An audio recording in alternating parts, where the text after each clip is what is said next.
के अंदर वापस से कोरोना नामी बीमारी जो है वापस से फैल रही है और पेशेंट हम देख रहे हैं कि दिन ब दिन बढ़ रहे हैं, तो इसको लेकर कॉर्पोरेशन की क्या कारकर्दगी है? अस्सलाम वालेकुम। First of all good afternoon. जो आपने सवाल पूछा है वो सही है। बहुत पेशेंट अभी मालेगांव महापालिका के पश्चिम क्षेत्र से आना शुरू हो चुका है। पिछले 5-7 दिनों में 300 के करीब पेशेंट आ चुके हैं।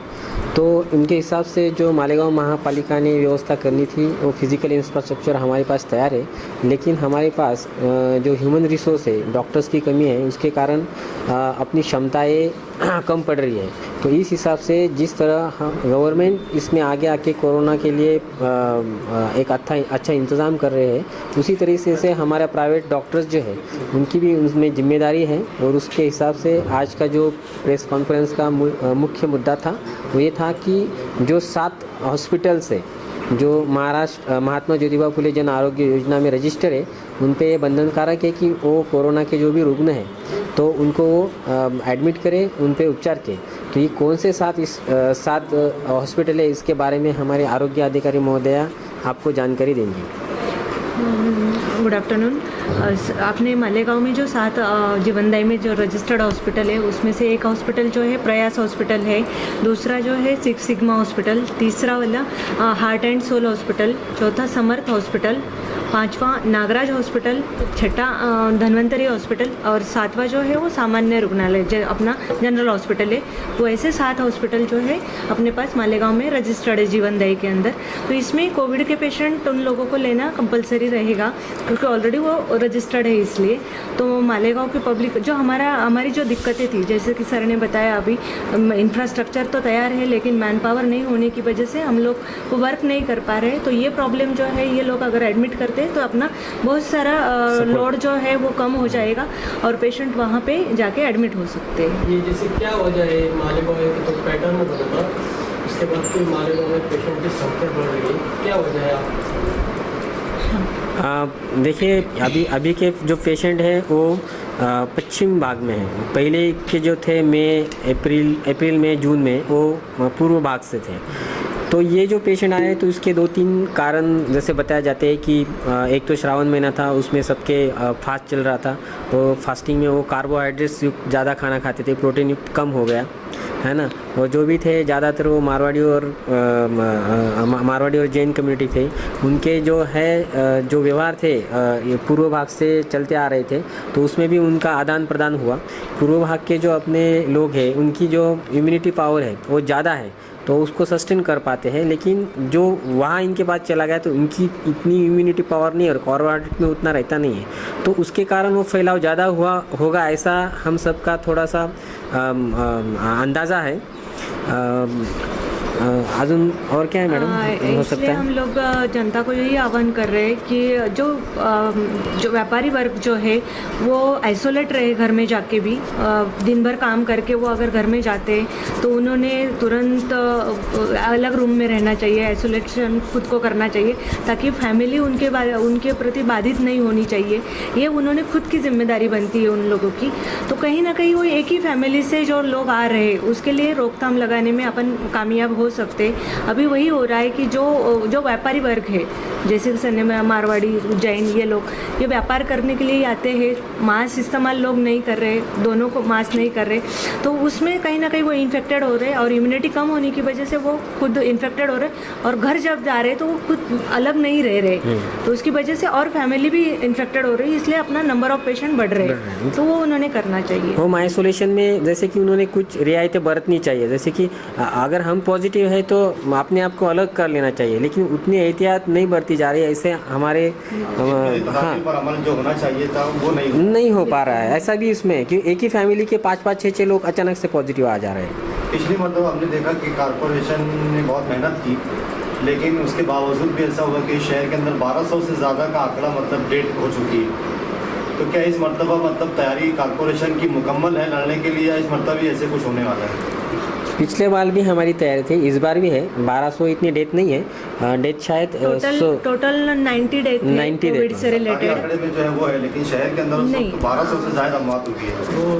वो जो है, लेकिन उसमें कोविड का रीजन नहीं। मतलब फैसिलिटी उनको नहीं मिल पाई है, हॉस्पिटल बंद हुए, कोई हॉस्पिटल ने उनको एडमिट नहीं किया, कोई हॉस्पिटल मतलब हाँ, डॉक्टर्स नहीं उस आए। वक्त वैसा एक दौर था कि सब डरे हुए थे, तो बाद में अपन ने डायरेक्शन दिए, सब डॉक्टर की मीटिंग ली और फिर सबको दवाखाने शुरू करने को बोला। तो अभी हम पूर्व में जाते हैं ना, तो डॉक्टर बहुत अच्छी सेवा दे रहे हैं। तो पूर्व भाग में अभी तो कोई प्रॉब्लम ही नहीं रहा, उल्टा वहाँ पे बहुत अच्छी सुविधाएं चल रही है। तो वही है कि मतलब इस मतलब महामारी वापस से मतलब बढ़ रही है, तो डॉक्टर्स मतलब क्या मतलब अभी घर बैठेंगे या नहीं, मैदान में बिल्कुल, रहेंगे? इसीलिए प्रेस कॉन्फ्रेंस थी कि ये जो 7 हॉस्पिटल है ये तो करेंगे ही करेंगे। बाद में हमने प्राइवेट हॉस्पिटल की भी अब हम डायरेक्शन दे रहे हैं कि आपको भी शुरू करना है। 80-20 का जो रेशियो है उनको बरकरार रखना है। और अगर इसमें अगर कोई हॉस्पिटल या कोई डॉक्टर्स मतलब अगर बंद रखते हैं तो उसके खिलाफ क्या एक्शन लिया है? खिलाफ के लिए हमने एक समिति तैयार की है। मैडम आपको बताएंगी कि हर प्रभाग के समिति मेंबर्स और अध्यक्ष कौन है। जैसे प्रभाग क्रमांक 1 में चारों प्रभाग में समिति बनाई गई है। उसमें एक प्रभाग अधिकारी, एक पुलिस डिपार्टमेंट से है और एक मेडिकल ऑफिसर से,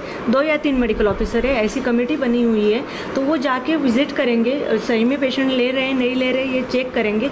अगर ऐसा हम लोगों को ये पता चलता है कि वो लोग नहीं ले रहे तो बिल्कुल कार्रवाई होगी उन लोगों के ऊपर, और उसके लिए महापालिका तैयार है। तो और इसमें हम नंबर भी देने वाले हैं। हाँ, और पब्लिक को अगर दिक्कत आते है तो यहाँ पे प्रभाग अधिकारी उनका भी नंबर है, डिस्प्ले कर रहे हैं हम लोग पूरा। मेडिकल ऑफिसर का भी नंबर है और पुलिस डिपार्टमेंट का भी नंबर रहेगा। तो पब्लिक वहाँ पे उन लोगों को डायरेक्ट कांटेक्ट कर सकती है कि हम लोग को ये दिक्कतें आ रही हैं। अभी तक कितने टेस्ट हुए, कितने पेशेंट पॉजिटिव आए, उसके कितने रिपोर्ट हुए? कौन से पूछ रहे हैं अपने टोटल वाला? एक मिनट। टोटल पेशेंट जो है 2007 कल तक का रिपोर्ट है अपने पास, कल शाम तक का। उसके बाद टेस्ट जो हुए वो सबसे ज़्यादा टेस्ट अपने मालेगांव में हो रहे हैं। 14,557 टेस्ट हुए हैं। उसमें से पॉजिटिव है 2007 आए हुए हैं। निगेटिव जो है 12,292 है और पेंडिंग रिपोर्ट अपने पास 248 पेंडिंग है। वो आजकल में वो रिपोर्ट भी आएंगे। आज की तारीख में हमारे पास कितने पेशेंट आज की ताज़ा रिपोर्ट? टोटल होम आइसोलेशन में 406 पेशेंट है। उसके बावजूद एडमिशन जो है 188 की है।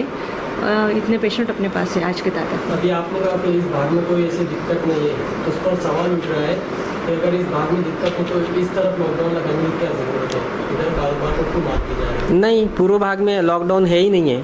वहाँ पे कंटेनमेंट जोन भी बहुत कम है। 10-12 से ज़्यादा कंटेनमेंट जोन है ही नहीं वहाँ पे, सब कम है। तो इस बात पर वो तो मालेगांव मॉडल है। वो तो जोन का जो क्राइटेरिया है वो 28 दिन के बाद वो बंद होता है, इसलिए वो अभी तक पूर्व भाग के चालू है। जैसे जैसे 28 दिन होंगे वो कम होते जाएंगे। लास्ट पेशेंट डिस्चार्ज होने के बाद 28 दिन रहता है वो, तो वो खत्म हो जाएंगे सब। जिस तरह उस तरफ तो शाम से लॉकडाउन की मतलब सारी दुकानें कारोबार बंद कर दिए जाएंगे, उस पर सवाल उठ रहा है कि इस तरफ तो कोई मसला नहीं है, पेशेंट नहीं है। तो पूर्व भाग में अपन लॉकडाउन करने ही वाले नहीं है। लॉकडाउन नहीं है। लॉकडाउन सिर्फ जो है ना कंटेनमेंट का, वो सिर्फ पश्चिम भाग में है। जो अभी हम नया बना रहे हैं ना, उसमें सब वेस्ट साइड में ही ज़्यादा है। लेकिन कल तो हमने देखा कि पुलिस की गाड़ियाँ घूमकर कुसुम्बा रोड इलाकों के ऊपर भी दुकानों पे। हाँ, तो वो अलग इशू है। वो जो है ना संचारबंदी का है। सुबह वो 7 बजे से लेके शाम को 7 बजे तक का, क्योंकि क्या है ना त्यौहार भी आ रहे हैं और उसमें कोरोना भी बढ़ गया है। तो इस हिसाब से सब पे थोड़ी सी एहतियात के तौर पे उन्होंने वो संचारबंदी लगा दी है।